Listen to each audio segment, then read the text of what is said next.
These are steps to climb on and off the decking without damaging the rails. I've tried to make it look like a shallow cutting. I hope it's okay. Everything's been liberally coated with wood preserver, and then I'm just starting now, as you can see, with decking paint.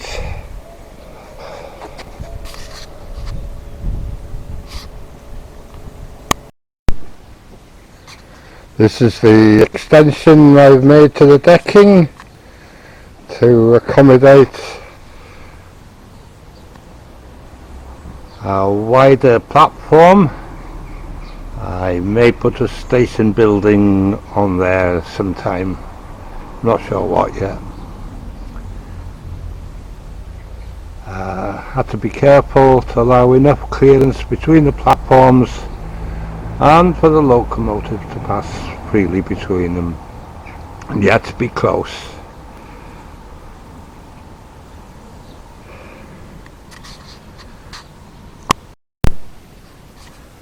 Over on the other side I put another siding set of points in, which will probably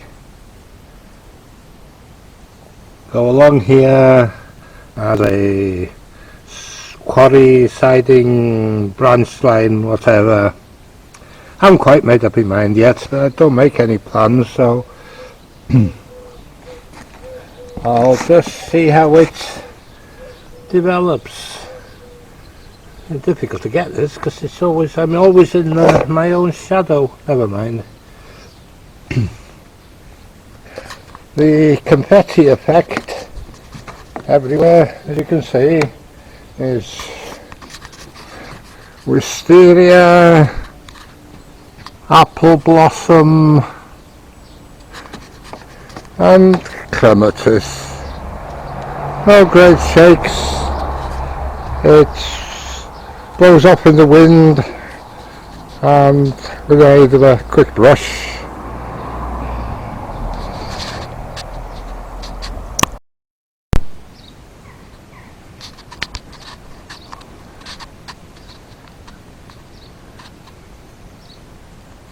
And that's my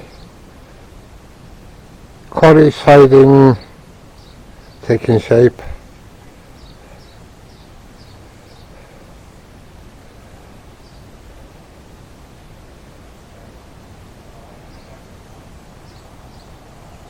The whole decking has taken a few repairs, a lot of wood preserver,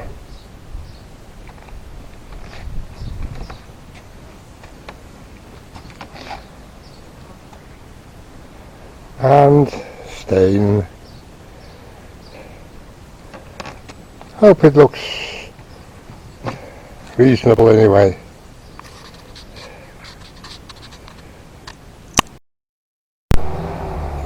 I built this stone wall here. It replaces a rotten decking post, and it also gives some shelter from the wind, so I may be able to put a signal box somewhere there, and of course it balances the quarry at the opposite corner.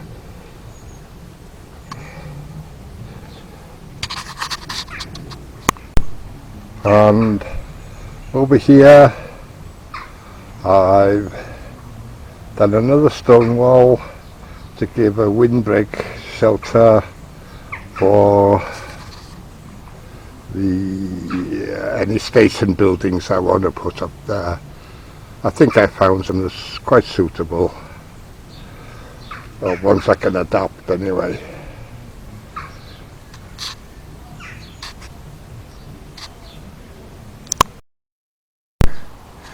And there's the station building, partly done.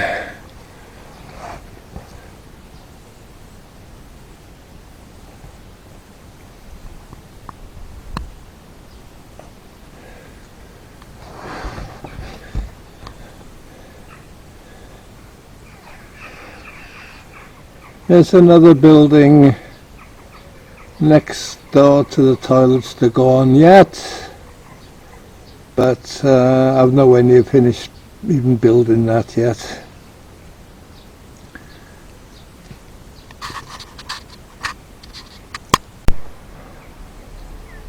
And there's the butchered apple tree to prevent aerial bombardment of my layout. An apple bombardment. Hope the Russians aren't listening.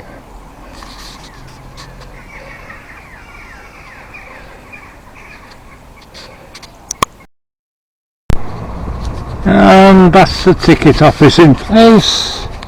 A few period advertising signs and so on. It's slightly modified from the kit I got, but I think it works out quite well. This is the beginning of the passenger bridge from platform to platform. It's a bit more bulky than I would have liked, but my main problem here is the wind, so it needs the strength.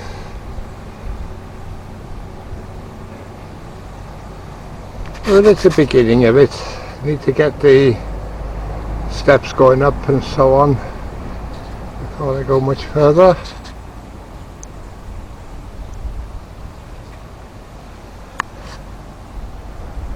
But I think the whole station is turning out quite well. This is my tunnel in the quarry area.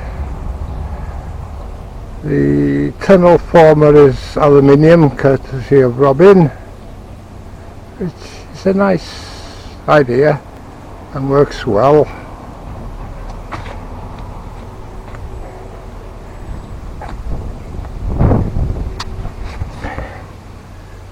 And that's the mouth of it, coming from the level crossing end.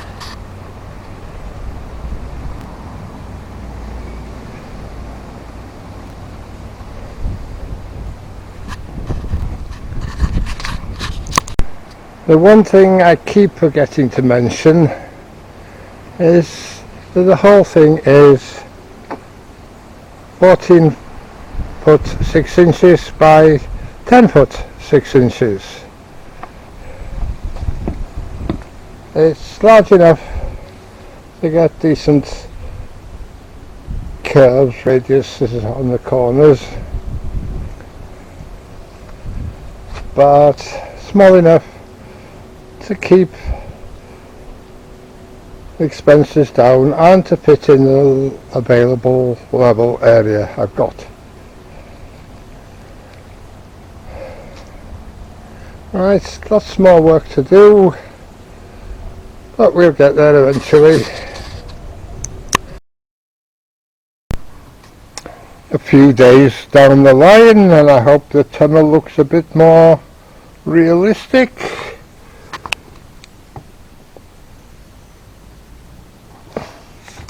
I particularly like the dry stone or stone wall.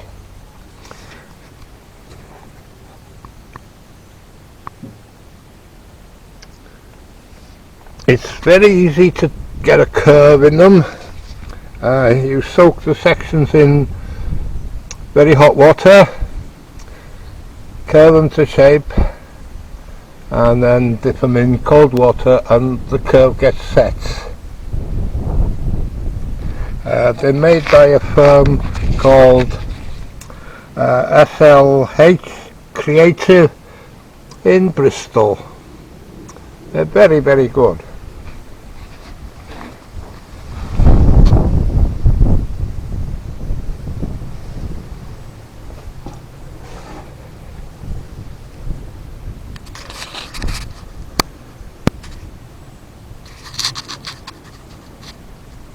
Diesel tank and a coal stage that I put on by the station, and we've got one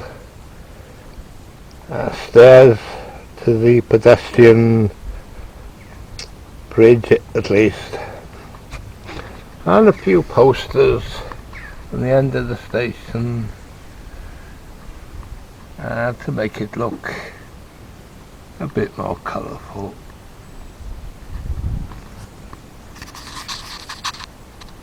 Well, lots of progress to date.